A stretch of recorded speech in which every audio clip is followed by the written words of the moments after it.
এই জঞ্জালকে সরিয়ে সংস্কারের মধ্য দিয়ে একটা নতুন একটা বাংলাদেশ নির্মাণ করবার একটা ভিত্তি প্রস্তুত করবার জন্য আকাঙ্ক্ষা রয়েছে। মিথ্যা মামলা দিয়ে বিদেশে নির্বাসিত করে রাখা হয়েছে। এই অবস্থার প্রেক্ষিতে এই অন্তর্বর্তীকালীন সরকারের কাছে জনগণের প্রত্যাশা অনেক। একটি সুষ্ঠু নির্বাচন, অবাধ নিরপেক্ষ নির্বাচন তো আছেই, সেই সঙ্গে এই জঞ্জালগুলো যেগুলো 15-16 বছরে তৈরি হয়েছে সেই জঞ্জালগুলোকে সরিয়ে প্রায় সব ক্ষেত্রেই, প্রশাসনিক ক্ষেত্রে, নির্বাচন কমিশনের ক্ষেত্রে, বিচার বিভাগে, সামাজিক ক্ষেত্রে, সব জায়গায় এই জঞ্জালকে সরিয়ে সংস্কারের মধ্য দিয়ে একটা নতুন একটা বাংলাদেশ নির্মাণ করবার একটা ভিত্তি প্রস্তুত করবার জন্য আকাঙ্ক্ষা রয়েছে। আপনারা জানেন আমরা 2 বছর আগে থেকে আমরাও রাষ্ট্র কাঠামো পরিবর্তনের জন্য 31 দফা দিয়েছিলাম। সেই 31 দফার পক্ষে আমরা আন্দোলন করেছি, সংগ্রাম করেছি।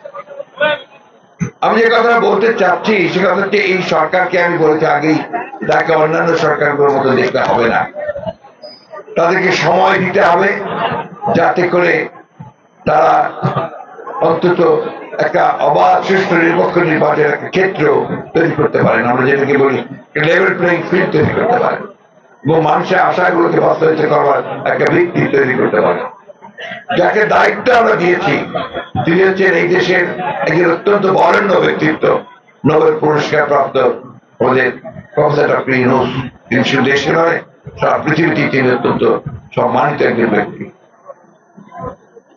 তারা শুরু করেছেন, আমি মনে করি যে অত্যন্ত ভালোভাবে শুরু করেছেন, কারণ একটা ধ্বংসপ্রাপ্ত প্রশাসন, বিশেষ করে পুলিশ প্রশাসন একেবারেই ধ্বংসপ্রাপ্ত, সেখান থেকে আইন শৃঙ্খলা রক্ষাকে পরিস্থিতিকে একটু স্বাভাবিক করে তোলা, সেই সঙ্গে আপনার নির্বাচনের জন্য সামনের দিকে এগিয়ে যাওয়া, এবং যারা ফ্যাসিবাদী শোষণ করেছে, শাসন করেছে, যারা হত্যা করেছে, গণহত্যা করেছে, তাদেরকে বেশি বেশি বের করে তাদেরকে কারাগারে নেওয়া, আইনের আওতায় নিয়ে আসা, এই বিষয়গুলো কিন্তু তারা খুব দ্রুততার সঙ্গে করছেন বলে আমি মনে করি। সেই সঙ্গে ইতিমধ্যে আপনারা জানেন যে 6টি কমিটি তারা তৈরি করেছে সংস্কারের জন্য, তারা কাজ শুরু করেছেন। তার মধ্যে নির্বাচন ব্যবস্থাকে সংস্কার, সংবিধান সংস্কার এবং অন্যান্য বিষয়গুলো রয়েছে।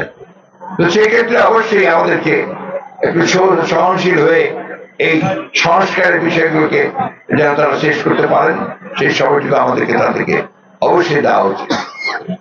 অন্যদিকে আপনার একটু বাংলাদেশের মানুষের একটা আপনার চারিত্রিক বৈশিষ্ট্য আছে, একটু অসহিষ্ণু, সহনশীলতার অভাব আছে। সবাই মুহূর্তের মধ্যে ভাবছে 3 মাসেই সমস্ত কিছু সুন্দর হয়ে যাবে। এত সোজা তো নয় একটা ধ্বংস ক্ষেত্র থেকে, ধ্বংসযজ্ঞ থেকে আপনার বের করে নিয়ে আসা।